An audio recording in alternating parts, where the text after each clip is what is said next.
Hi guys, how are you? Welcome to my channel. My name is Laura and this is Pleiadian Healer. And today I actually have a very special person on who I wanted to bring on for a little while already.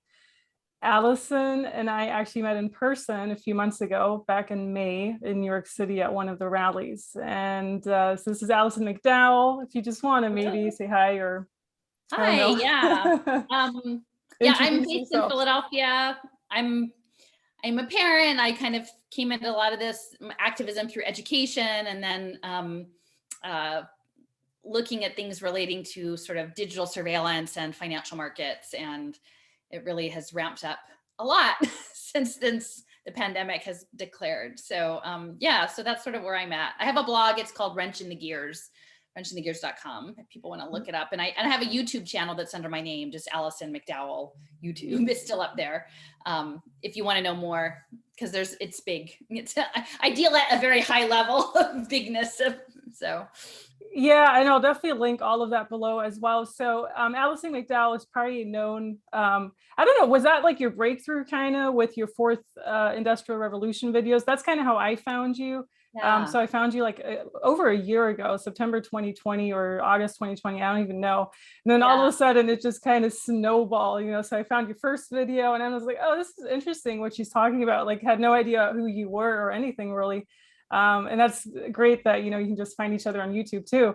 And then I saw all of your videos basically, and I was like, oh, this is so interesting and fascinating because it seems you've been doing this for a really long time. I mean, in some of these videos, you're talking about like 2009 and on, where you were attending conferences and everything.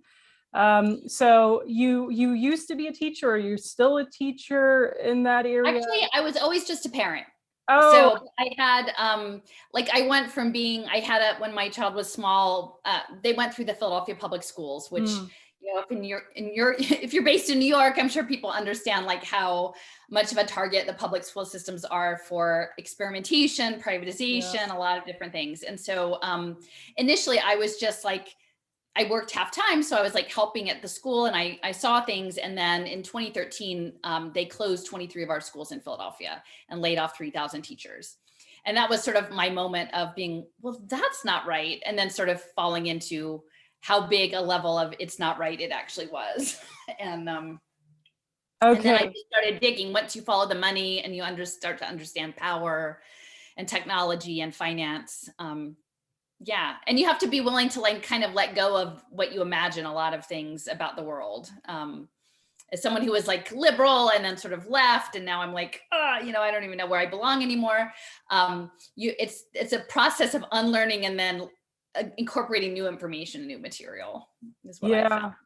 I actually knew a person, she worked as a Philadelphia school teacher, and I think she stopped in 2016 or 2017, whatever. She had other types of frustrations though. I think she was really frustrated with the way she was treated as a woman, like in that role or something. I don't know. I guess there's like a whole lot of problems, but I mean, we're seeing a bunch of other problems rolling out right now too, but it just seemed like a very controlled environment. So basically just being a parent in that situation, everything, what I wanted to talk to you about today is particularly, well, I don't know if that's going to be the main thing, but like the conversion to AI with our children specifically, because you were really mentioning that back in May when we met. So we met at the New York Freedom Rally, which, you know, is all about protesting the current mandates and the control and everything else that's going on, and a whole lot of other things. But you actually had a speech there at the end, like you had a little ceremony around the Wall Street and they actually put that up. The Minotaur, right? Yeah. And you were talking about really interesting stuff. Like you were actually talking about Bloomberg too, which I found very, very interesting because, you know, I haven't been in New York City I mean, when I came to New York City, it was like 2010. So I just got like the very tail end of the Bloomberg empire and everything. Right. So people like you probably know way more about that, you know, from like the early 2000s on and all of that too. But so I don't know how to start. What I also thought was really interesting is that you were talking about smart cities in Arizona. And the current thing. So the most recent vlogs on your YouTube have to do with Texas too. Yeah. So when we're talking about Arizona, you know, we don't really want to go into politics or whatever, because I'm not really into the sides thing either. But when we're talking about Arizona and Texas, those are actually pretty red states, right? Right. And so we're seeing that really rolling out in those states, though, which means, because in Texas, you were specifically saying they're actually targeting children because it's the state that has the most children, basically, right? Yeah, that is in Percentage-wise. California. Yeah. Well, so let me back up just a little bit. So my entrance in beyond the school closures, when they closed the schools down, they used test scores to do it. And so early on in my journey, I was like, okay, well, so if you're standardizing the curriculum and you're doing these high stakes test scores and you're using them not to help kids but to actually close schools, like I thought that was sort of my lever point, which was that we would opt out of the standardized tests. Now, what I didn't realize until quite a bit later was that the Common Core state standards and the standardization of education was really essentially setting up not only to harm children and teachers and make everyone really sick of public schools in general, but to create ways of measuring education that were very rigid and that were computable, essentially.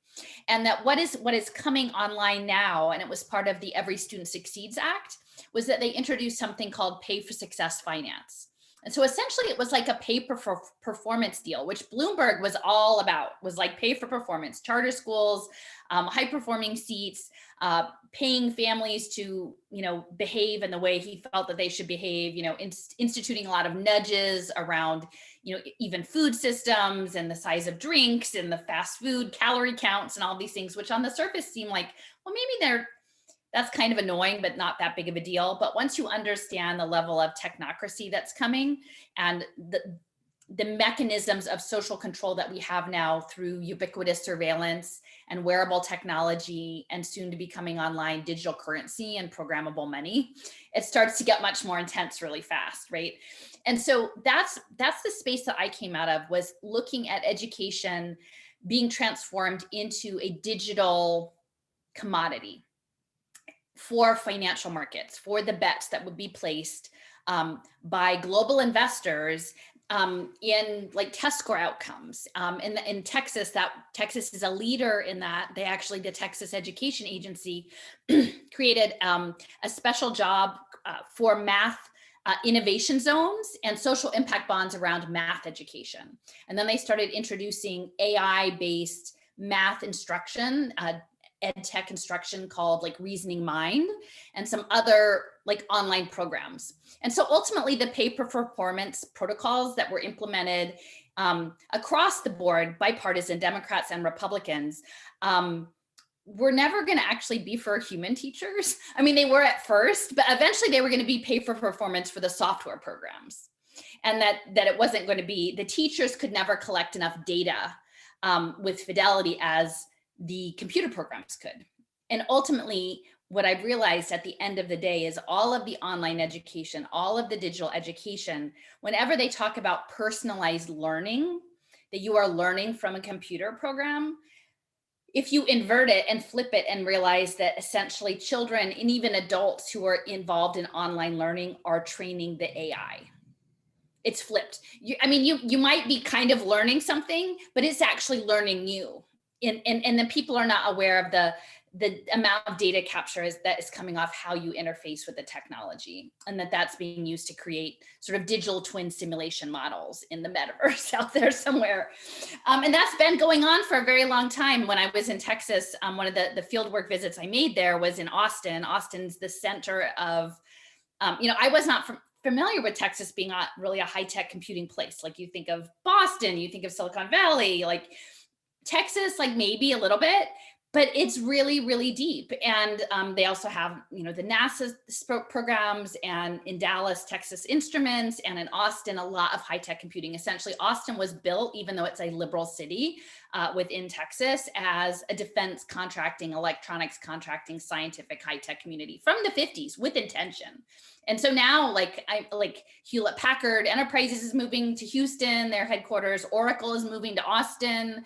Like the people are running out of California and they're going to Texas, but they're bringing all of the neoliberalism control systems, and layering it in with what exists in Texas. And the challenge is, so this computing system for these social impact bonds, they were actually for quite a number of years doing education data modeling on the Texas supercomputer. It's called the TACC, Texas Advanced Computing Center.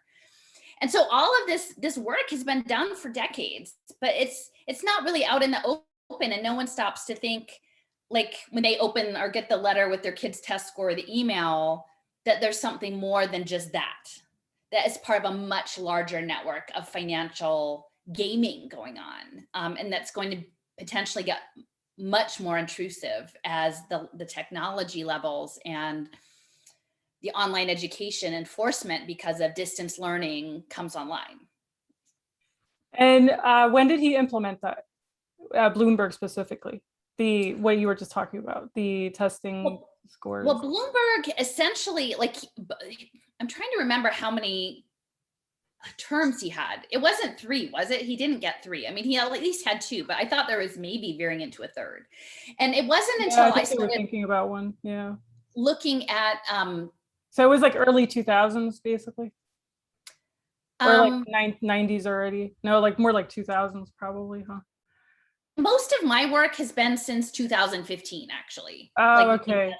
And so that was sort of winding down, but with Joel Klein, I mean, I could look it up and I'm sure people in New York, they can, but there were a lot of innovation zones in New York City.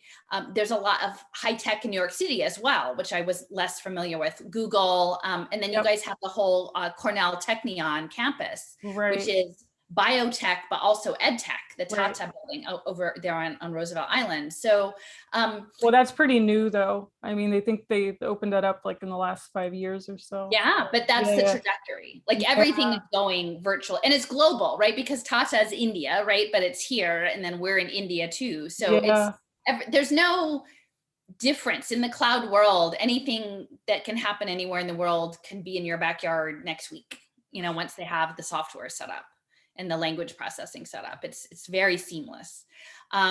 It's also very tied to the medical campus. That specific Cornell one that you're talking about it's really tied to. Yeah, I know. Because Common Pass is there as well. But the test bed for a lot of the impact investing actually was developed in the Harlem Children's Zone.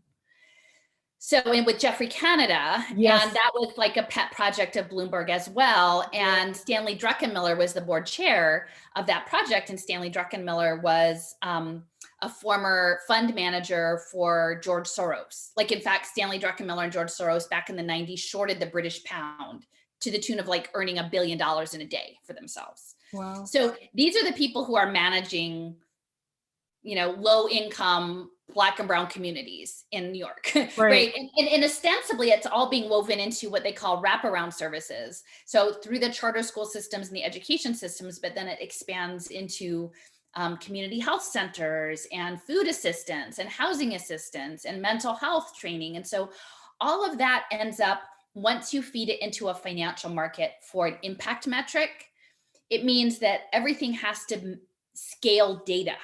And the scaling of data essentially means digital surveillance. I mean, that's just at the end of the day, data analytics are predicated on digital surveillance and predictive profiling. And what I found in my education work was that every time I kind of followed the money back, it went to a hedge fund.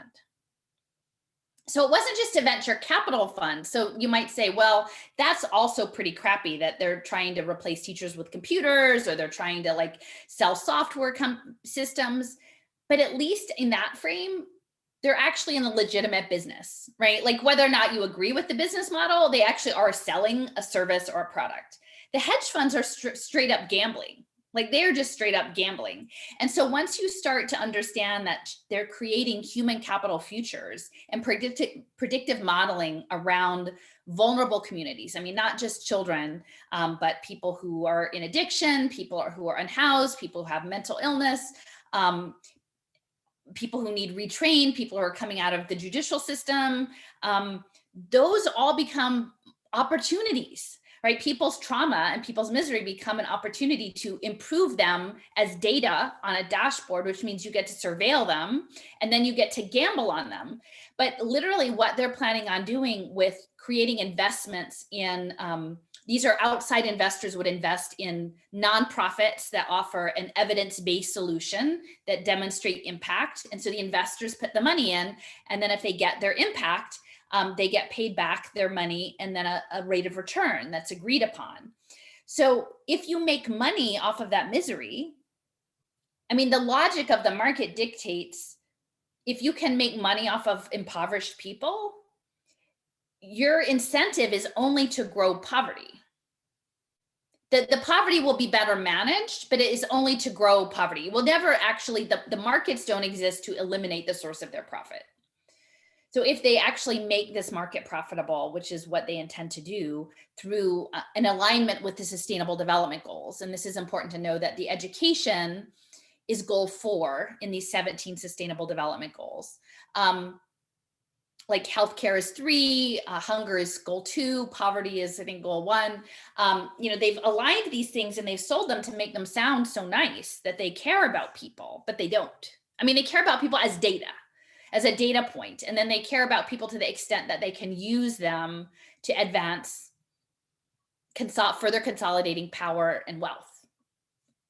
And that goes back into like the African countries and everything as well, like with the UN, with those kind of missions and everything too, right? I mean, much of it was developed through humanitarian aid. Yeah. And that's what's important to know, because Bloomberg, at least in New York, he was both the ambassador to the United Nations for climate and he was a delegate to the World Health Organization. So he was at both levels on that global stage, and that his background actually, he was a graduate of Johns Hopkins and I believe a trustee for a number of years. In fact, the public health school is named after him. Like he's one of their largest benefactors of the Johns Hopkins school. And his background was in electrical engineering. And so really he is someone who was able to leverage his engineering expertise into data analytics for financial markets, and then leverage that expertise to become the mayor of one of the most powerful cities in the world, and then layer that position into expanding global networks of essentially change agents for mid-sized city local governments called What Works Government, not just in the United States, but also in Europe and in India. So now he's everywhere, you know, like and even in his European headquarters in London is on the ruins of a Mithraic temple, like Roman Mithraic ruins, you know, in downtown London. They picked it. It didn't just happen that way. Like, right. Yeah. They built it there on purpose. So, you know, yeah, I mean, in some ways, you know, I've said from the early days, based on what I knew with education and finance space, that like Bloomberg was probably even more dangerous than Gates. Like everyone was talking about Bill Gates, but I'm like, really, you should be talking about Michael Bloomberg, because he's the one who paired with Microsoft on domain awareness system, on like downtown ubiquitous surveillance, on the global prison planet. And he, with Harvard Kennedy School, has these relationships that has installed change agents in governments all over, you know, much of the world now. And everyone thinks that they're just so good. They're just such educated, smart public, you know, affairs people, but it's all run on data analytics. Is Bloomberg still active right now, or like more in the background kind of? I mean, I think it's sort of the background, but he set up all of the infrastructure. They have consulting firms. I mean, Bloomberg, they have their own multiple philanthropies. Right. And so they're buying, they, you know, it's the velvet glove, right? Like they'd rather you not fight back. They'd rather not overplay their hand. So like one of the big things they're investing in is arts innovation. Right. Yeah.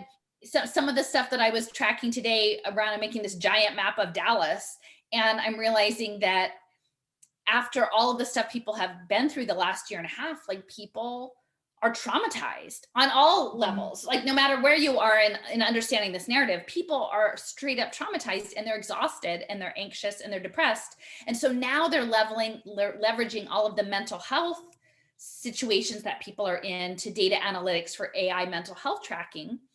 But they're saying things like, there was a woman who endowed the depression screening tool for UT Southwestern in Dallas. It's called Vital Sign 6, and they're connecting it through community colleges, a depression screener. It's a database system, but she's also a main mover and shaker in the arts community. So she's like, well, you know that the arts affect mental health, which they do, but she would like them to be all measurable, right? So, then she's on the Performing Arts Center board, she's on the Theater Center board, she's on the Art Museum Center board. And so now we're moving to this space of social prescribing where they can say, oh, are you feeling a little down? I think you should go to that exhibit down the block. Or I think you should volunteer, maybe take an acting class or something. And then with your wearable technology or your QR code, like you're going to have to go and scan in and show that you did the thing that they wrote the prescription for, or you'd be a non-compliant patient. So all of the arts and cultural institutions get woven into this giant net. Yeah, I was in Miami back in February, and every single, that one art center, I forgot what it's called. Was it Wynwood or whatever? I forgot what it's called, but they have one exhibition after another. Every single one had QR codes, like every single one. I mean, I know the QR codes you're talking about are different ones, but I mean, it's just it's augmented reality. It's all there. So I was so astonished because I was like, wait, hold on. You're not able to buy a coffee without Apple Pay or without a credit card or any of this in Miami specifically. And you're not able to go to this exhibit without the QR codes logging in or something like that. It was something where I was like, everything's AI right now. Like that's literally over the past 18 months or whatever, what they've turned this into. And I was really shocked because Florida is so open, not conforming to whatever's going on right now, from a political. Miami is going to be blockchain central. I mean, that's the big piece. That's exactly the feeling I had when I was there, because I was in Australia for 6 months from like in 2019, so right before everything came crashing down. And that's exactly how I felt in Australia. I mean, of course, Australia is already completely converted to AI and everything. So seeing that in Australia in 2019, because I was on this, working holiday visa, just traveling around and observing the culture. And I was like, this is crazy. I had just come from New York City where you can still buy coffee with cash. And then there, you always have like the tap on with the credit card and everything. And now it's coming here slowly but surely. But you already had that set up in Sydney and other places in Australia, like since 2013 or 2015 and on. And I'm just like, and look where Australia is now, right? Like one of the most enslaved nations, basically, when it comes to what's currently going on. And people just being really compliant too, I mean, it's a smaller country, of course, it has like 20 million people, but still.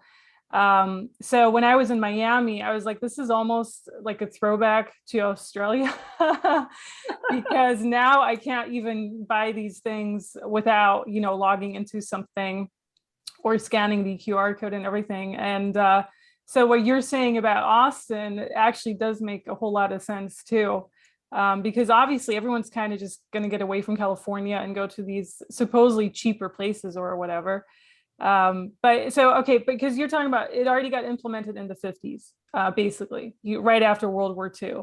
Well, I mean, I think the idea of engineering behavior, I mean, it might even be earlier. Like if you look to the history of technocracy, like that's even late 19th century, like an industrial engineered society.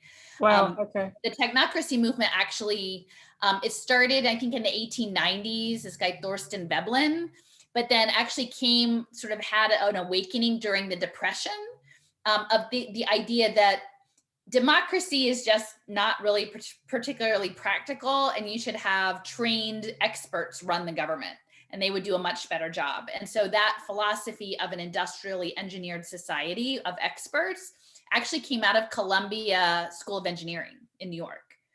So that was back then already? In the 1930s, during the Depression. Yeah.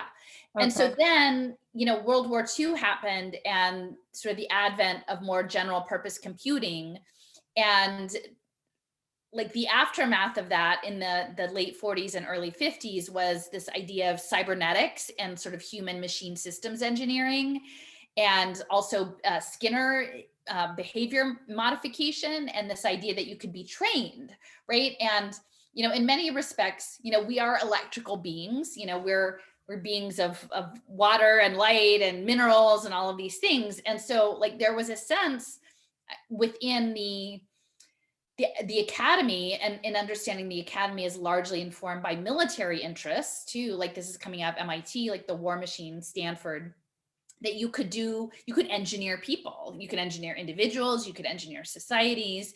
And the idea of cybernetics, it's based on the word Kubernetes with a K, or governor, meaning like you would redirect. So there would be a starting point and an ending point, a programmed behavior, an input and an output. And that along the route of getting from the input to the output, if you got off track, you would get nudged back into the path that you were supposed to be on, right? And so, even that's the idea in the personalized learning with the kids, is that the AI learns you and will predict. And then if you make a mistake, they will like nudge you back onto the path. And what I keep saying is the kind of future economy that they're talking about under this fourth industrial revolution is one where we largely give up work to the robots, right? And we don't have meaningful work. And which is not to say there might be some very difficult, dangerous jobs that might merit automation, right? And this is not to say that there aren't jobs that need to be better compensated, that are important, like, jobs in childcare or elder care or, sanitation, like people that should get paid for more for what they contribute. It shouldn't be this sort of socially tiered system in the way that it is.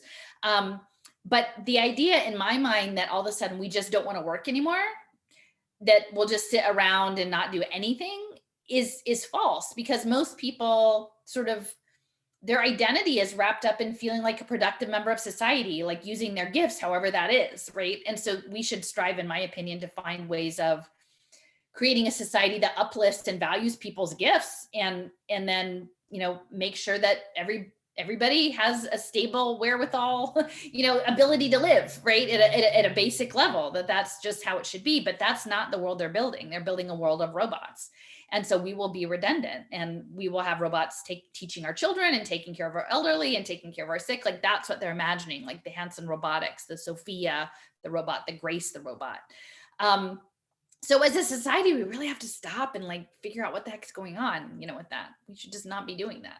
But what do you think we're supposed to, so if that's the trajectory we're on, what are we supposed to be doing according to the people in power or the organizations? Like, are we just really supposed to go to school, go through this AI system, and become like human slaves? Or like what are we supposed to be doing with our bodies according to their ideas?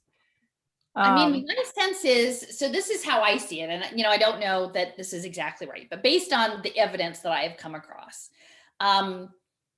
is that we will be sort of put through our paces of self-improvement in ways that will allow these hedge funds to bet on us as if we were players in a game. And some of those would be pathways. And I talk about like these, you can hear them talked about: continuum of care pathways, self-improvement pathways, at cradle to career pathways, all of these pathways. So that's the game, like that's the game board.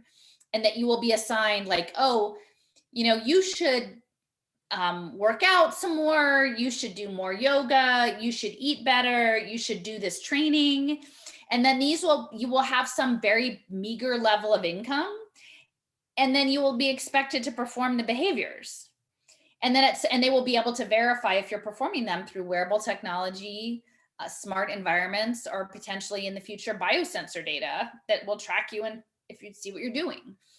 And so some of it is actually, I think, putting us through our paces, both physically and mentally and emotionally, to get the data, not only to feed the global markets that are betting on us, but also to train the AI. Because if you look at the work, there's a woman named Melanie Swan, and she has a lot of research around putting minds on blockchain. And a lot of it is electrical signaling. They're also developing putting EEG information on blockchain.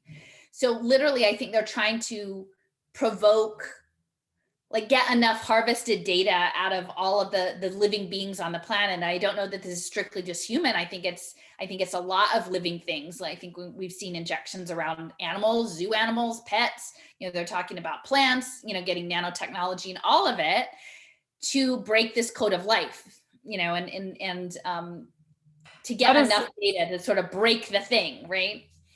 That is so interesting that you're talking about plants, because so I have on my own YouTube channel, I have viewers from California comment occasionally, because we talk about a lot of things like converting our entire I say plane of existence that we're in, let's put it that way. Just do not like get into other narratives. But so I'm like, okay, so they're trying to convert this into an AI world. And then so some people are like, yeah, that tree didn't even seem real and those kind of things. And it usually seems to be the people who are like in California or in those areas that have been taken over by a lot of tech. If you look at the San Francisco area, like the Silicon Valley and all of that, which does feel very artificial.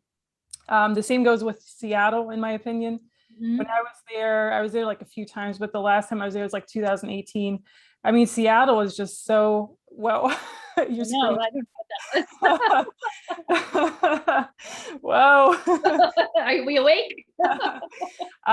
Seattle is just completely almost converted into AI as well, because everyone's was pulling up there. Like the was a Microsoft originates from there and everything, but the entire tech industries are kind of pulling up the West Coast because California is getting too expensive. The same with Texas, obviously. So I feel the entire West Coast kind of is slowly but surely converted to AI because of that. People were just telling me that San Francisco in the 80s, Eric, like just the vibes changing, just kind of changing to AI, let's put it that way. And so you're talking about plants and animals, because sometimes I'm like, I don't even know if that animal that I'm looking at is just like a robotoid or soulless beings, or actually a real animal with a soul in it. With me, it's all about the souls and who's the soul here, who has a soul and everything.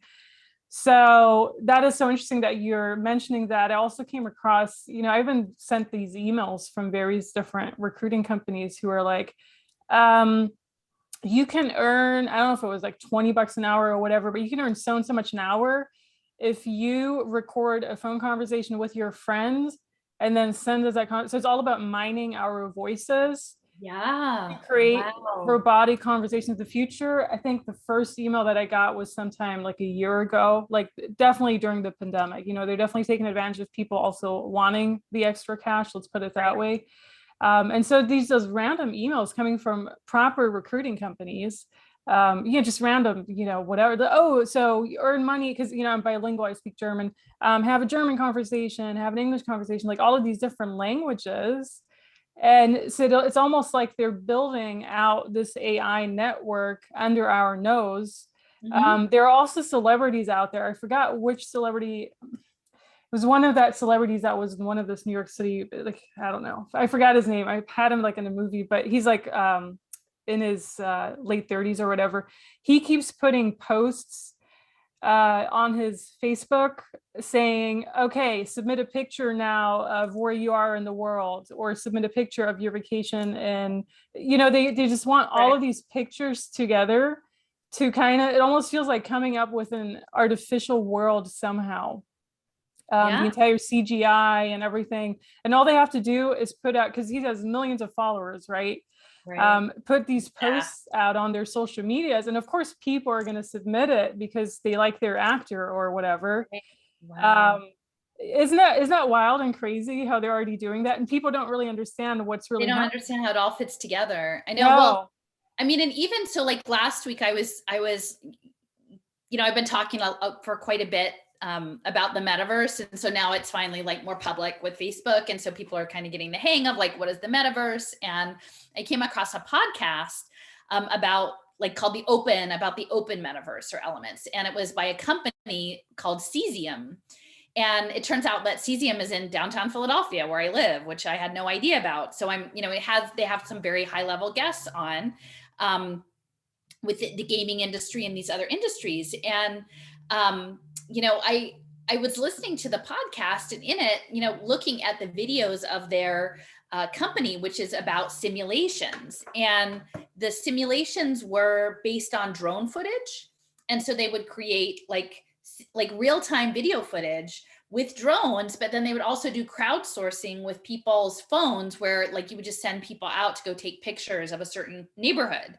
And then all of those photos would be knitted together and turned into this. And it's the layer for the metaverse, like the layer for the mixed reality in this sort of vague perception. And on the one hand, like they had probably 60 different projects, and some of them were military, and some of them were related to weather, and some of them were related to mining, and some of them were straight up video games.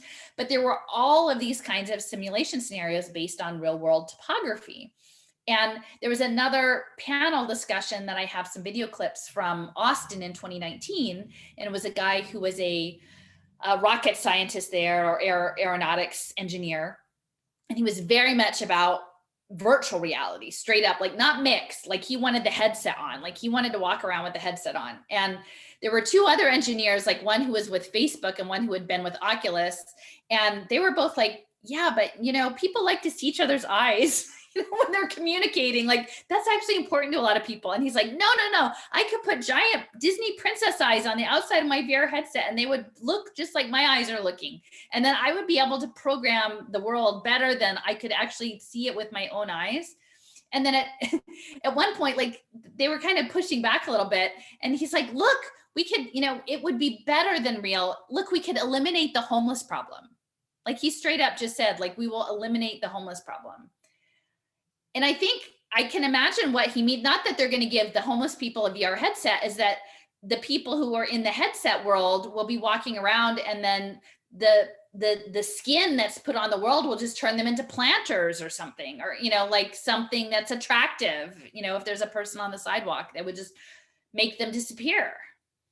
But how are they going to feed themselves? Or where are they going to sleep? He didn't. No, that's not what it was. His concern wasn't for the people on the sidewalk. His concern was just that his version of reality was like not encumbered by having to deal with reality. Right. Gotcha. So it's like escapism on the highest level. Yeah. The highest level. Okay. So and more people who are very educated, you know, who have, you know, get invitations to sit on stages and talk about these things. And this is the mindset. Right. So they want to make more and more people poor, and essentially more people might even turn homeless because of them losing their jobs and everything with the mandates and all of that. But for those people, it doesn't matter because you're just going to be turned into a random object or tree or background person. You're basically not going to exist to them. You'll have no humanity. Your humanity will be totally erased. Because they're walking around with their headsets, and that could be like implanted in their brain once they have like those contact lenses or whatever that, okay. Or through the current injections even, who knows, right? Yeah. I mean, it's, I mean, I guess there was a Black Mirror episode that was kind of like that about military people who were like told to like shoot at bugs or something. And then it turned out later that that they were actually people, but they had been hallucinated them as if they were like scary bugs, and they were just supposed to kill the bugs until they, like, one guy realized that they weren't bugs, you know? So what did you get on Miami and it being a hub for, did you say blockchain or other things? Yeah. Well, actually, so my friend Raul, who does a lot of work, his platform is called Silicon Icarus. Mm-hmm. Has quite a number of pieces around Miami, and looking at Miami as a center of blockchain and cryptocurrencies. I think the mayor there was advancing paying employees in cryptocurrency, and now the incoming mayor of New York is talking about that. So it's kind of like a little race to be like, oh, how can we legitimize and normalize paying people in programmable money? So that was in Miami first, and then he's also vegan. The next mayor vegan. It all fits very well into all with the narrative for sure. Yeah. And so the other thing about Miami that's interesting is that it's the home of the Knight Foundation. And the Knight Foundation is the newspaper companies. And they actually, they're not super well known maybe as for regular people as a foundation wise, but they've done a lot with Internet of Things and augmented reality. And they're working with Niantic, which is the company that did the Pokemon Go.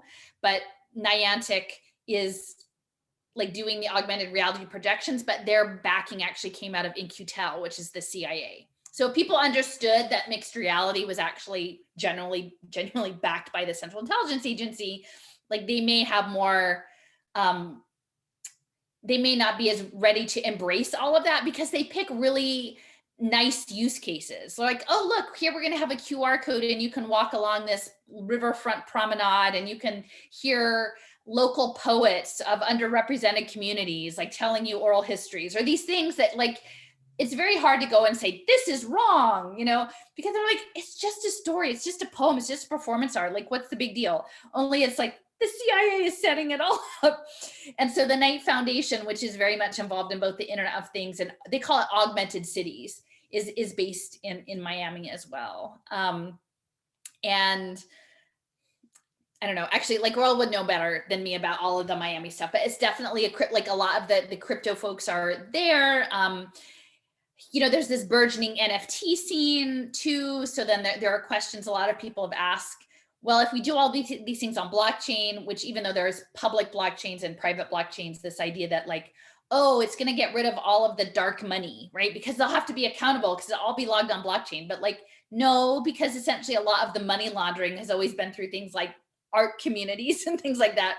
So you just come up with some crazy NFT, right? And sort of, you know, there's a lot of, you know, dark money flowing around Miami as well. So like the art markets and these fungible, non-fungible tokens, these ideas that you could just be like, oh, sure, I'll pay you like $80 million for that digital thing, you know, and it's just a way of moving money around. So the rich people will still be able to do whatever they want to do. Like, yeah, I feel the moment they implemented Art Basel over there, that, you know, a yearly art festival that happens every December in Miami, I was just kind of, I mean, it's been around there forever, but it really started blowing up over the past 5 or 6 years or so. I feel that part. Okay. Have you heard I do of it? think that the art community is very central. Yeah. I think both in and a lot of them come from New York City. So they basically just come from New York City to Miami during the winter, during that one special festival. So you basically just have a bunch, do you know the Burning Man community? Like you basically just have the entire Burning Man community, which is essentially tech. Right. Not the original one. The original one were hipsters, but it really turned into tech. So right now Google basically owns the main Burning Man burn, which is, you know, in the desert of Nevada, I think, or whatever. And so all of that kind of ties into each other, because then they open up all of these festivals that make it more appealing to visit these cities like Miami, Art Basel, Art Basel, whatever. And also Austin, you know, with the entire music festivals in Austin. It's all, I feel it all ties into the same community, which is all backed by tech companies, essentially. Yeah. And I sort of say, like, I describe a lot of it as militarized hedge funds, because it's like the tech is enabling, like the tech is, it's generally embedded within the defense operations, state intelligence operations. And that a lot of this data is going to be driving predictive markets for these social impact markets, the hedge fund. So I'm trying to remember the guy's name and I can't remember it off the top of my head. Maybe you'll remember. He helped develop the whole, wait a minute. At the end of the High Line, the Hudson Yards. Oh, the real companies or something like that. Is it Steven? I know what you mean. Yeah. I hadn't thought of it before we started, but like I was looking into him because when I came up to New York for the first speech I gave in the spring, it was opposite the installation that was this metronome, which had a carbon countdown, and he had commissioned that piece of art. So he was like, and he commissioned is it the hive? What is the thing that looks like the actual that ends the High Line? Yeah, that's in the I forgot. It opened up in 2000. But he has ties to Miami as well, and I think he owns one of the sports teams there. So it's real estate, it's art. Yeah. It's a lot of it is built into nonprofit work. Because Bloomberg really gentrified the city. Yeah, because Bloomberg actually, the only thing I really remember from Bloomberg is that he really gentrified the entire city, like New York City. And that's like during his era, everything went up, like every single thing, you know, low income people weren't able to do to afford anything anymore and all of that. So it is all connected, right? Like the real estate. And a lot of it is global, right? So it is this location of local people, and then the reuse of real estate and other amenities in the public sphere as global investment products, right? So real estate was very speculative, but soon it's going to be speculation in human capital. I always thought real estate was all owned by China, though. I mean, it's a mix. I mean, it's whoever has the money, you know, wherever these pots of money are, and some of them are in unexpected places. you know, even within what's unfolding, connected to the impact markets and social welfare services, there are a lot of faith communities that are very well heeled. So the Vatican Bank is a central player, but like in Florida, one of the largest private landowners in Florida, I think, is the Mormon Church. Okay. In So, you know, Florida. yeah, like, so they own this huge piece of real estate, I think, outside of Orlando. So Wow. there's stuff that you just wouldn't even think of. No. As being, and then some of the stuff is also, you know, pension funds, you know, like these teacher pension funds, Mm. lots of money in these, very politically influential. You know, average teachers don't have any control over any of these things. But So average teachers don't even earn that much. no, no. And they're going to be obsolete, unfortunately. Like if Yeah.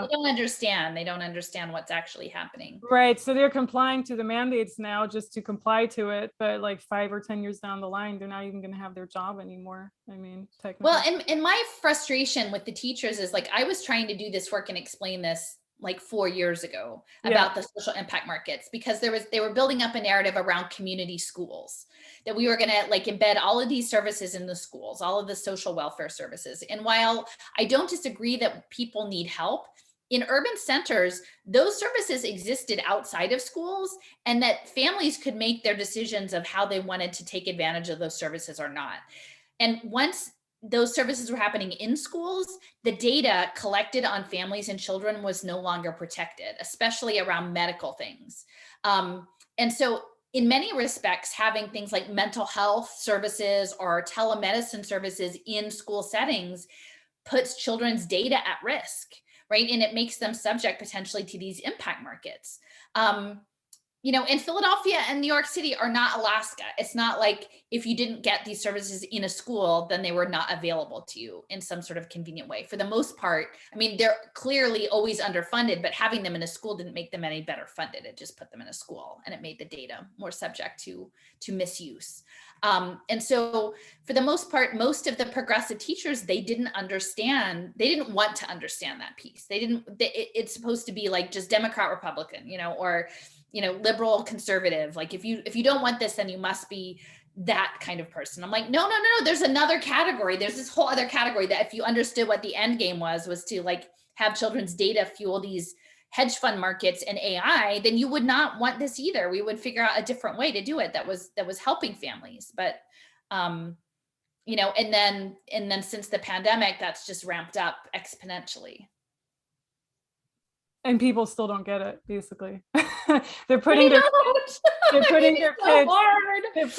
kids in front of these screens or whatever and call it homeschooling. And I mean, I had a Twitter exchange like months ago. There was a rally up like maybe in the Harlem area, and they were like, we demand the schools stay closed. And it was a woman, I was trying to explain this, and they were like, don't tell me I know all the things. I'm like, no, I don't think you know these. Like, I'm not trying to be difficult, but there's stuff like for whatever reason, I know this and a lot of people don't. So let me send you some links.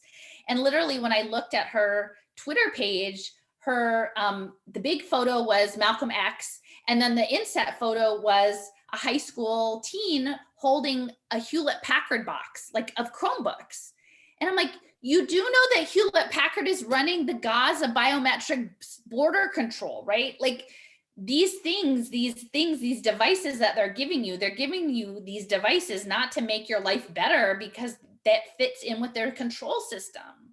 I'm not trying to be difficult, but like, and I don't expect everybody knows that that's what some of the other stuff Hewlett-Packard does, in addition to like printing biomaterial and all sorts of other things. But you need to know this, you know, you need to know, and people don't, because then they would have to start to step away from some of their broad, like strongly held opinions about things. And they're really uncomfortable. I mean, it's like the same people buying like these humongous flat screen TVs, right? Instead of just owning a library of books or something. Like, I don't know. I mean, it's all about what makes you look richer or more educated as opposed to what it really does to you. More control of your brain and all of that. It's sad. I mean, you know, I grew up in Europe, so I grew up in Germany actually. And just the cultural differences, because I came here in 2010. Okay. With people. I mean, I was always back and forth kind of, because I have, you know, relatives here, so vacation back and forth. but just the cultural difference between how much people care about their possessions here as well, you know, as opposed to other cultures. I mean, it is a little bit similar in European countries, but I feel it's just so much more here in the US, where people really define their worth or whatever it is through the high tech, especially with the larger the screen, the more well off you are, or whatever. I don't know. until miniaturization comes in, and then it'll be like, who's got the most miniaturized nano sensor? You know? Yeah, or like with the smartwatches. Then will be, yeah. Well, see, and the thing is, you know, because I've explained a lot of, I think what's happening is the creation of the metaverse and the introduction of blockchain. Blockchain is about tracking digital assets. And a lot of people who've come into this, their focus is on finance, like cryptocurrency. They understand it as money.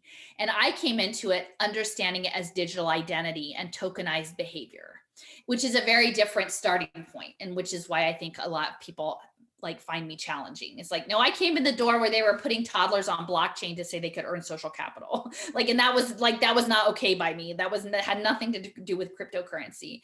And so if we understand that really the next phase of capitalism, like global capital channels, is that the world has a finite amount of physical resources. And I'm not a Malthusian, but like at some point we start to bump up against the limit of material consumption at the level that is required to run capitalism. And so essentially they have to create a digital world. Like they, not only to get the AI data for the singularity, but to literally to continue to grow the economy in a way that follows that logic, is that they have to create a new empire, and it's a digital empire. And in that empire, through blockchain, you can own all of the stuff. Think about all of the things that you can buy in the metaverse and use your digital items that you have bought to you know, manufacture, to cobble together your identity, or perhaps multiple identities.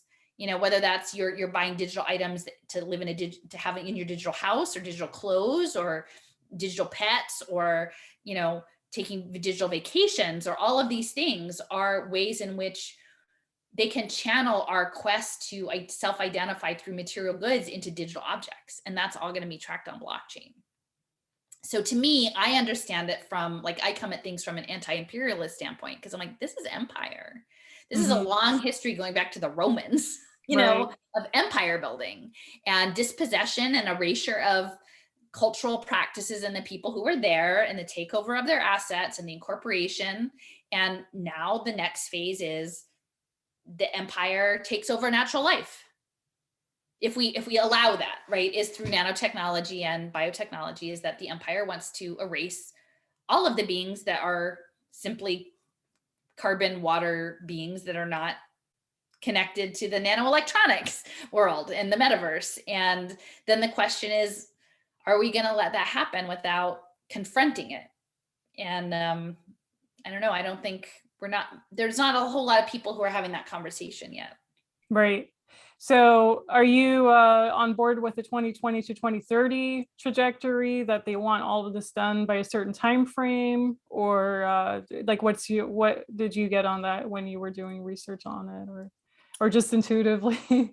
Like, how are you seeing I this mean, it's play out? hard to say. Like, I mean, I hate to, like, what I do is I say, like, this is what they're talking about, right? Like they do say, like, there's a 2035 timeline, or 20, like, I can't say, like, I don't have security clearance. I'm not saying I have any insider knowledge. Like, my skill is not that somebody's giving me a hot tip and I'm going to write about it. More like I've got a whole lot of stuff, and this is the impression that I get.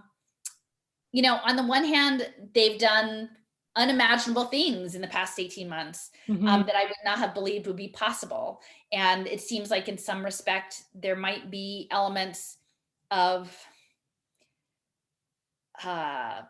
digital consciousness control that are happening that I can't even put my finger on exactly, to the extent to which I don't think that most people are necessarily in full possession of their faculties that are not being manipulated in some way. And that's not just simply through social media, but potentially frequency or other things. Like, otherwise I just can't explain it, because it doesn't make sense. But they haven't done everything. right? Like, so it's hard to say. I mean, it's going to be, I think, this ongoing tighten up, loosen up, tighten up, loosen up, and then like try to wear people down. And that's exactly what they're doing right now in Europe again with another lockdown and all of that. yeah.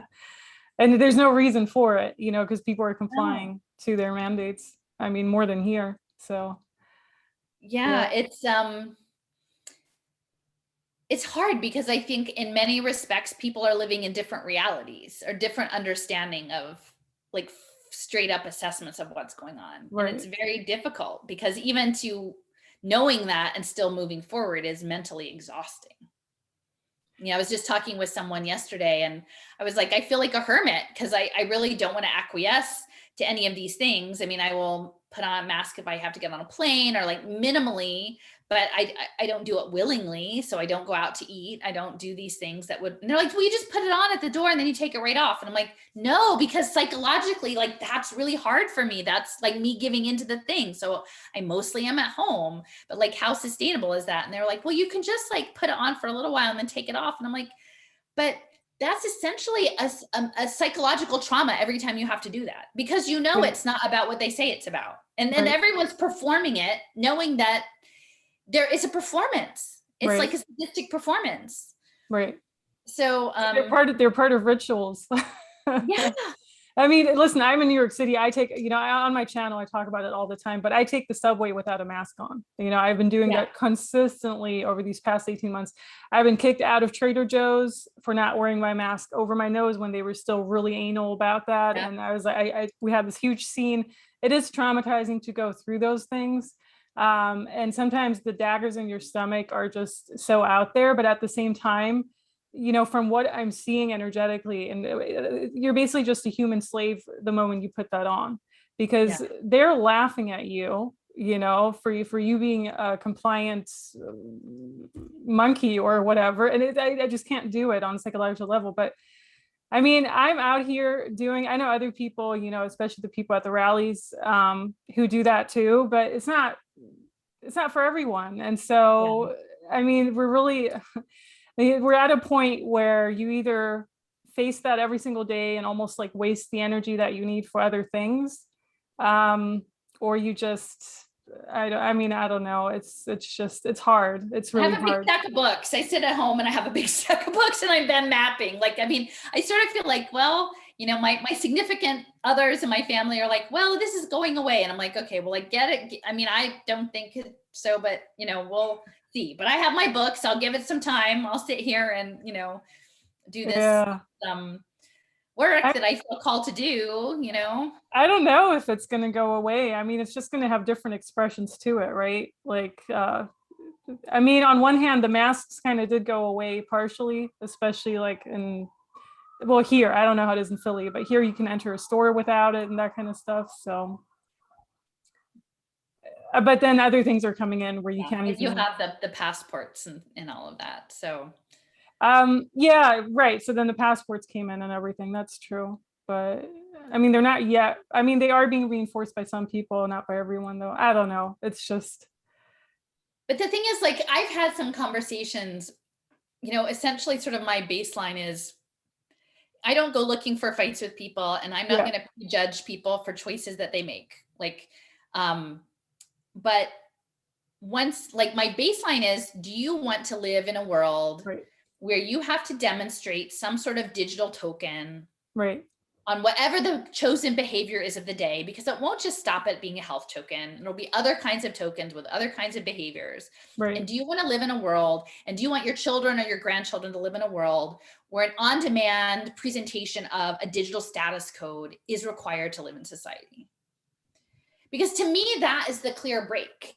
I mean, it's like, you either think that that is a legitimate ask or you don't. And then there, and I like clarity on that. Like there's a person who I considered a very close friend. And I was like, this is what I need to know. Like, if we want to try to rebuild a relationship, I need to know if you would think that living in this world is the kind of world that would be okay. And I mean, it was sort of like, well, I mean, I don't really like it, but I wouldn't fight it, you know? And I'm like, well, then I can't put that investment in. I can't, because to me, that is not a world that is living. Right. That's not a living world anymore. Right. When you are under digital lockdown, Yeah. real-time digital lockdown with tied to sensor networks, it's not. And to have that world work, it means essentially colonizing every living thing with frequency technologies. And, you know, I just got Alana Freeland's new book on transhumanism, which is like this thick, it's like 700-page book, you know, very well documented. And like what is being enacted on the world, not just humans, but all natural beings by mad scientists, essentially, is not okay. And so like literally yesterday I had someone say, well, there's nothing we can do about it. Like, oh, the nuclear bomb happened before I was born and there's nothing anybody could have done to stop that. And I'm like, I am not a nihilist. Like I would rather, and I might feel differently if I were younger, but this is the time I have. And my time is to stand up and say, to ethically question, not just to float along into this, but to say, this is really what's happening. And are we okay with it as a society? Are we okay with the virtualization, the militarization, the financialization, not just for us, but for everybody that comes behind us? Because those are the stakes, because they can't consent. These 3-year-olds in Head Start at a surveillance play table, they can't consent. So where are the grownups in the room? You know, where are the faith communities? Like, I have to say, the left is totally MIA on all of this stuff. And surprisingly to me, as someone who is formerly liberal and left, and now, I don't know, is that the conservatives are willing to listen. But like what I'm saying is like many of the churches and faith communities are going to be woven into this too. And the synagogues and, you know, you know, where do you stand? Because you're going to have to decide, like, when it comes up and some government entity says, well, your Head Start program has to have a surveillance play table if you're going to do it or not, right? And if where your endowment, your faith community's endowment, where their money is put in, if it's put in with things that are ostensibly social justice but really are reprehensible digital surveillance, you have to figure this out. And I keep saying, I'm like, I don't think that, you know, Israel's a huge part of this. You know, I don't think that moms in Israel want this to happen. The Church of Jesus Christ of Latter-day Saints is a huge part of it. I don't think that those moms want this to happen. Like, I don't think most people want to live in a virtual video game run by the CIA, but no one's coming out and saying that's what it is. No one's coming out and saying like, hey, I know most of the people in your neighborhood like work for tech companies and they're like making 6-figure salaries, but this is the machine they're building. At the end of the day, this is what we're building. And it's like nice people, you know, nice people who are building it. Right. Yeah, I know a lot of people who work for Google, actually. And I'm just like, I'm not even sure, you know, I always talk about NPCs, like non-player characters, like soulless beings on my channel and robotoids. I'm not even sure if those people have a soul to begin with, if they even were born with a soul, or, you know, we're dealing with a percentage here where maybe the majority of people in this world are really just robotoids that were created like thousands of years ago through other technologies, like, you know, the Atlantis agenda and all of that. And I know that's not something that you really talk about on your channel at all, but I really have this impression. It's interesting. I mean, I don't know. I really have this impression that, you know, we're talking about 6,000 years ago, we're talking about ancient Egypt, we're talking about like 1,000 years of our time even disappearing in the medieval ages and us being lied to from day one, basically. But I mean, with all of that tied together, I'm really under the impression most people that are here in New York City, even like a good 70 or 80%, are like soulless beings. And that's why they're also complying to it so well. But in most of the world, you know, I look at Australia in a similar way because I actually went there, a lot of Asia, you know, a lot of, I don't know, it's just really hard. I mean, what's happening with China right now, I almost feel China's like on an entirely different timeline even. Like there's almost no interaction really with what, you know, they already have the entire social credit score system and everything, right? Like people, I mean, I don't know if you barely even hear anything from China anymore, right? But that's technically where it all is. Like a lot of the stuff in China is coming from Silicon Valley. Like, so it's woven together. And I would say like, that's the thing I try to kind of come out and say is like the social credit score, like we kind of invented that in the 50s, you know, like the social credit scoring, the scoring system, like it's not as upfront, but if you were someone who has been mistreated by the credit bureau system. Like if you've been divorced, if you've had student loan debt, like, you know that there's a credit system. Like it may not be as laid out in very clean fashion, but like US interests have been in China for a very long time. The Rockefellers have been in China, Silicon Valley has been in China, Michael Crow has been in China, Stephen Schwarzman is in China. Like they're like very, so it's sort of like who's running whom. Yeah. Stuff. Like when the stuff came up early, I'm of the opinion, like I don't lean into the enhanced bioweapon case as much as I think it's more about nanotechnology and frequency. And when Charles Lieber had that thing come up, he's the Harvard professor working in nanotech and nanowires in China. Like he had taken a position or taken money. And it was like, oh, look, he's a double agent or he's taking Chinese money. I'm like, yeah, but he's been working on nanowires with MITRE Corporation since the early 90s and Harvard. So like, we don't look at that part. We don't look at the part that we've done. And I think that's something I tweeted yesterday about like the World Economic and Klaus Schwab is at this point, and I was very into that early on, but I'm like, it's over the top. It is over the top. And it like, I think not to dismiss it or not to say that it's not real, but I think it is a lightning rod to distract people from the everyday person that's building the machine.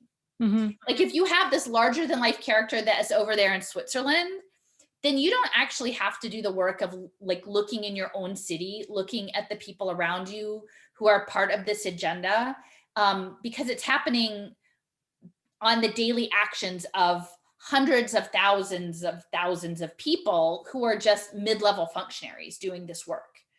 So if we're going to stop it, it's not because like some bad guy in Switzerland came and told us we had to do things. It's that all of our countries have like internalized some really bad things, and that we have to come to grips with: global supply chains, consumerism, domination systems, like overall trauma. Like there are so many things that we have to own up to. And like, I think especially in the United States, the hard thing is a lot of the resistance is very much leaning into like the exceptionalism. And I'm like, no, actually we built a lot of this. We're the creative financiers. We're the military, we've built a lot of this, and then we've exported it around, and then we've made relationships in Germany and Israel and China and all these other places in South Korea. Like we've done a lot.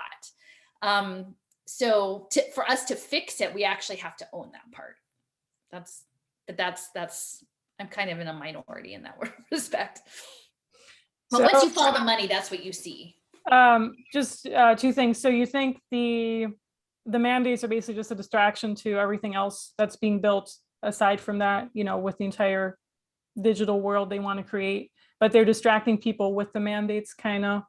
And then you walk into a restaurant and you need a QR code to even order something, basically. But you're distracted by the mandates. I think that they're hard.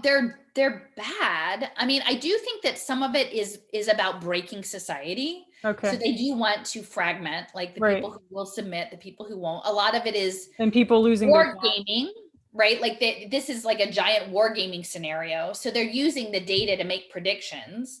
They'll roll out certain campaigns and then get that data, pull it back in, incorporate it into the next campaign that they use, because it's all digital now. They can do it quickly.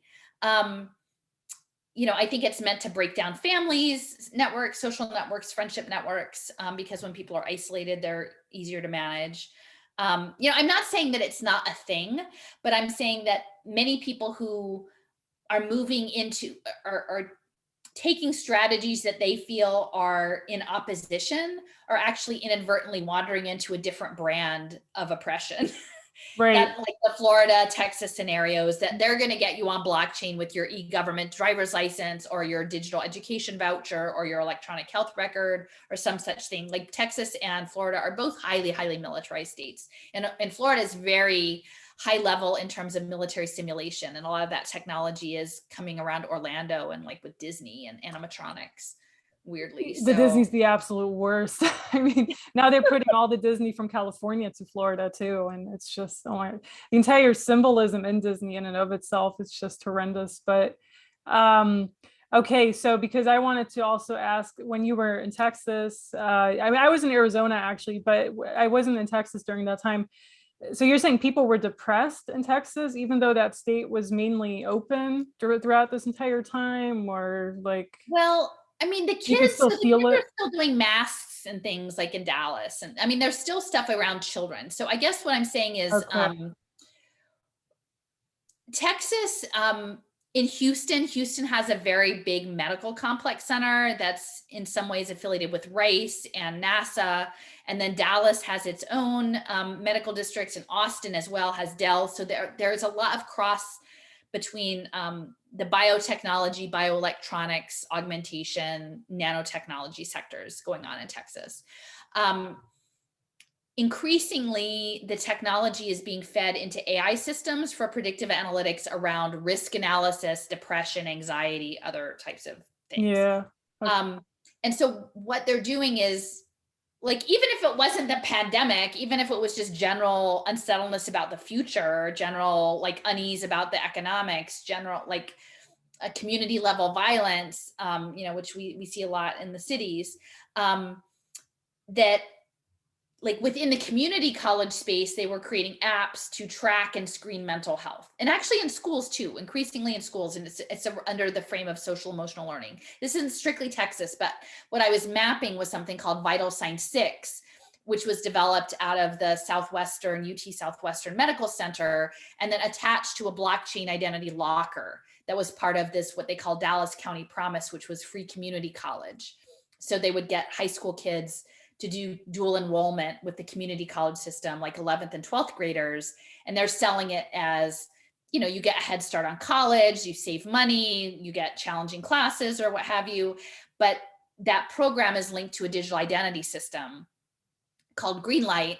And the digital identity system like matches you up with a navigator. And so the navigator wants to offer you a lot of services around mental health supports, food assistance, housing insecurity, all these things that are actually real needs, but it's embedded within this locker of data analytics that is woven into this larger network of impact investing, which is really predatory, especially in my opinion, when you start doing mental health system data analytics tied to artificial intelligence. Because in smart environments, if you can start making social impact profit off of manipulating people's mental health data on a dashboard, in the cybernetic feedback loop, you can start to have AI mess with either their mental state or their built environment or their relationships through digital technologies to make them more and less depressed, depending on what suits your financial bottom line. Oh, you're recovering? Okay, now we need to like do something to make you feel worse about yourself so that we can get you back to a baseline, then bring you back up again. And that's the reality of once you build into these impact data analytics into these mental health markets, is really, really scary. And you put it on blockchain, and then ostensibly it's a permanent ledger. Do you think living like in a smaller area, like a smaller town, would be the solution? Or, I mean, is that escapism on another level? I don't know. Like I'm wondering about that, because I was in Montana and Wyoming and Idaho, and I'm just like, yeah, okay, sure, life is different. I mean, first of all, there's not a whole lot of jobs there, to be honest with you, if you really wanted to look at a non-digital job in that sense. I mean, people really have it super tough, in those areas too, because it's rough. Rural poverty is big. Yeah.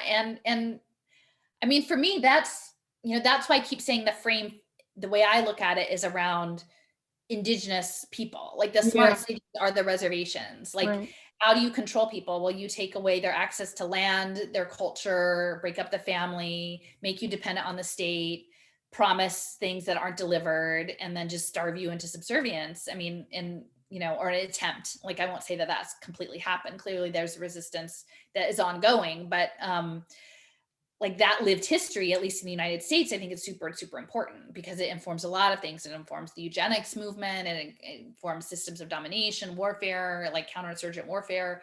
And Wyoming is like a center for Cardano. Like Cardano has their inputs, outputs, Hong Kong lab in Wyoming. They want to be the crypto state. So like Wyoming is chasing Texas to who will be the most crypto.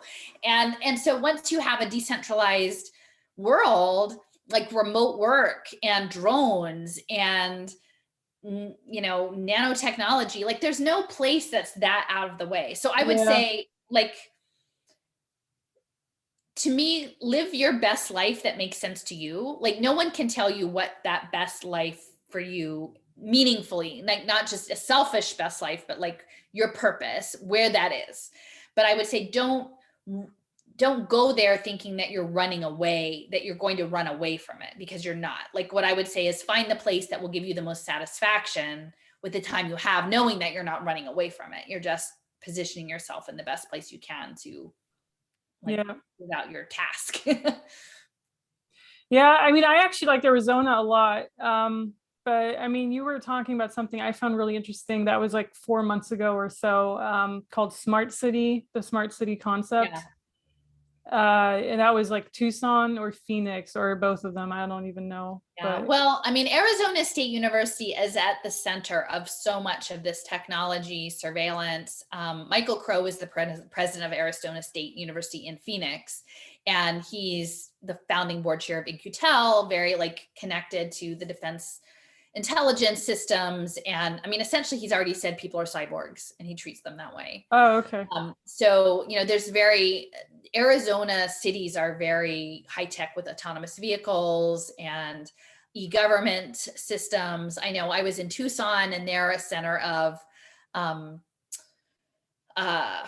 the Cradle to Career Strive Together has an outpost there. And there's actually a lot of satellite systems, Raytheon, Lockheed, electronic warfare. Fort Huachuca is in the southern part of Arizona State, and that's the center of electronic warfare along with Aberdeen. And they have a lot of telescopes, and a lot of essentially this war is waged from space. And so the telescopes I mean, the Vatican has a telescope in southern Arizona, and a lot of it's on indigenous land and contested sacred land.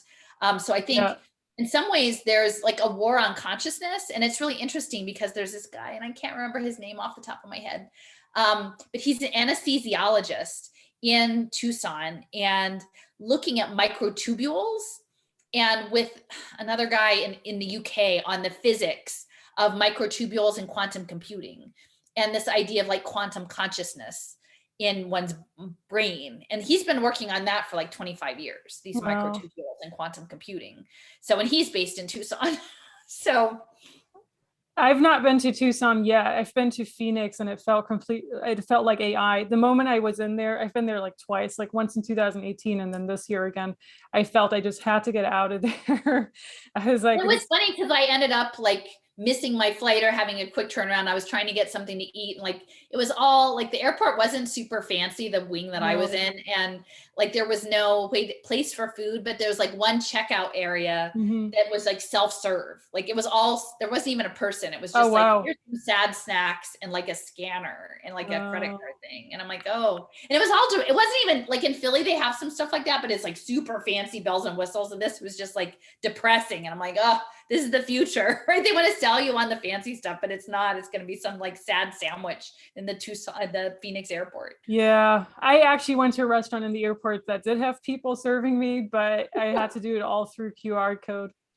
Wow. And it was a time limit of an hour or less that you were allowed to sit there. Yeah. We're being engineered. I mean, the goal is to engineer us as beings. Yeah. So you got to drink your drinks, eat everything up in a certain time frame too. And yeah, it's just crazy. Have you been to Sedona? No. Oh, okay. Because I usually go to Sedona and then I just kind of figure out where to go from there. I see Sedona's amazing, but it's also it's taken over by tourism and greed right now. So yeah. It's sad. I mean, I think that's the thing that I'm trying to I struggle with, because I feel like I'm supposed to be in Philadelphia. I mean, I've been here for, since the mid 90s, and like the idea, I think that you can escape, or that you could sort of go into somebody else's like cultural community. Like to me, I think feels like, I mean, a lot of people are like, oh, I'm just going to leave and go to Central America, or, and I'm like, I don't feel like that's right, because I don't know. I just don't feel like that's my personal space. Is like, we're obligated to like clean up where we are, and granted, I mean, you've come from different places, but like, I've been here a long time. Like I need to clean up the mess that's here. And there's a lot of mess in Philadelphia. Yeah. Or at least be part of it, at least be part of like pointing out the mess. Maybe I can't even clean it up, but I can be like, look, that's a mess. Yeah, I mean, I definitely feel there's a lot that can be done here. And I mean, in New York City, I don't know about Philly, actually, how they're I dealing want with to come back up to New York and do something outside the Lucius Trust. Maybe we can do it together. I have a uh, few people that I still see. outside of the rallies, you mean? Yeah, I mean, it's just a small, like with my dandelions or Oh, whatever. yeah, yeah. The Lucius Trust is down on Wall Street, I think, but Oh, yeah. they're connected to the UN, and they're like with like, yeah, some dark Yeah. stuff. Okay. So That yeah. sounds fun. But are you going to come up to the rallies again or not so much? I don't know. Like it's Okay. hard. Like I had some stuff that was not great in New York. Yeah. When I Yeah. came out before, so I'm a little bit burned. Okay. That's Organized. okay. I'm mostly a loner at this point. Yeah, no, we're having another large one in 2 days, like November 20th. So that's cool. But I think they're going to have them continuously, probably. Yeah. I honestly, I don't know. I feel a lot of people are also planning on leaving for the winter somehow. I don't know. I mean, I'll try to be here as much as I can, obviously, but yeah, it's just crazy. I'm also not sure, to be honest with you. I'm kind of like torn between whether or not these rallies really do something, or I don't know. I mean, it's always like, okay, so we see these millions and thousands of protesters in France and UK and all of that, but at the end of the day, they're still one of the most enslaved out there, right? I mean, they really do have, especially in France and everything. And then here in New York, I mean, I don't know. Do you have an opinion on rallies, if they work or if it's just to raise consciousness? Like, I'm kind of torn because I feel the people who are on our side are not going to change their opinions all of a sudden. So is it just there to strengthen other people who are further away? Like, I don't know, but I mean, I feel like everybody's called to, they have different gifts and they're doing different things. yeah. I think my perspective, because I came into this from a different door and understanding like that this was a trigger event for this larger system, which I think many more people are understanding now, although not as much the finance side necessarily, or the AI side or the blockchain. So I felt like at least early on, I was trying to get that message out to people, but I think I've done whatever I can at this point. It will stick or not. But to me, the COVID narrative isn't something that people have decided where they're at. Like, I don't think it's likely, unless somebody has something really significant happen in their life, that they're going to just totally change course either way. So to me, that's why I'm sort of trying to step back and say, okay, there are these other systems going on, right? These are these financial systems. Like, can we look and see what's happening to children, what's happening to the natural world, that these climate gatherings are not what they're saying, right? That they're not actually about healing the planet. They're about further consolidating wealth and rolling out a digital empire. Like, can we talk about that? Because I think in that way, it's less polarizing. Now, I'm not saying that everybody needs to do that, but that's what my role is, I think, is to try to expand the conversation into other areas to build across. Because I just think, yeah, it's in a hard spot. It's in a tough spot. I guess there was part of me that was sort of hoping that when the passports came out, that even people who had made a different choice about their medical choices, like, would agree that having a digital passport was a bad idea. And maybe that was naive to think that people would oppose that. You know what I mean? That it wasn't a package deal. It seems like now it was more of a package deal, which is unfortunate. But yeah. I think a lot of these people are just soulless beings, in my opinion. And I'm not saying that because I want to insult people or whatever, but I've literally seen it myself that, you know, there's just a limited amount of real people here. And that goes way back, you know, that's always kind of been there for a few thousand years, but it feels hard though. It feels so isolating. Literally, there are just not that many. Yes and no. I mean, it's kind of like fill in background people type of, you know, I mean, we have people like Dolores Cannon talk about that already, like 50-40 years ago. And yeah. It's hard when the people that you love say, you're the only person I know like this. That is hard. I agree. I'm like, but that doesn't make me bad. Right. They're actually trying to do something, you know, good. Not hurting anybody. But that's just like a program speaking through them too. So, I mean, yeah, I know. It's just how I see it right now. I mean, everyone who's kind of attacking me when I'm walking around the way I am, it's like you're just an AI program plugged into a higher consciousness, and I can see that clearly now. Now, 5 years ago, obviously not, but I mean, the more you just read on these things too. So, but yeah. Anyhow, so I think we had almost like a good 1.5 hours of this. So it was very interesting. And hopefully, if you are in New York City, definitely let me know. Definitely stay in touch and all of that. And maybe we'll have another chat down the line when things have changed a little bit, or if there's new information. I'll definitely continue following your journeys. Are you planning on being somewhere else, like another state, or you not yet? I don't have stuff planned for the winter. I don't know. Okay. I'm kind of in. Maybe Florida. That wants me. I know. Maybe I should try to go to Florida. Oh, that's true. I do know some people down there. There's a lot going on in Florida. Yeah. I want to go to Detroit at some point. I don't know if I've done these couple of podcasts around Diego Rivera's Detroit Art Institute murals. Wow. There's a lot in Detroit, and my friend Jason says there's something in Denver in February that's around blockchain. Oh, yeah. Come out and do like a counter discussion. So that's kind of a possibility, I think. That's fun. Yeah. All right. Yeah, so I'm just going to end this interview. Yeah. And we'll have all your links below. So your website was wrenchinggears.com? Wrench, like the tool wrench in the gears. I probably could have come up with a better name, but wrenchinthegears.com. I'll put it below. My name is Alison McDowell, Alison. On the YouTube. Yeah. And you're on Twitter too. I'll try to look you up. Yeah, it's at Philly, PHILLY 852. I'll put everything below. All right.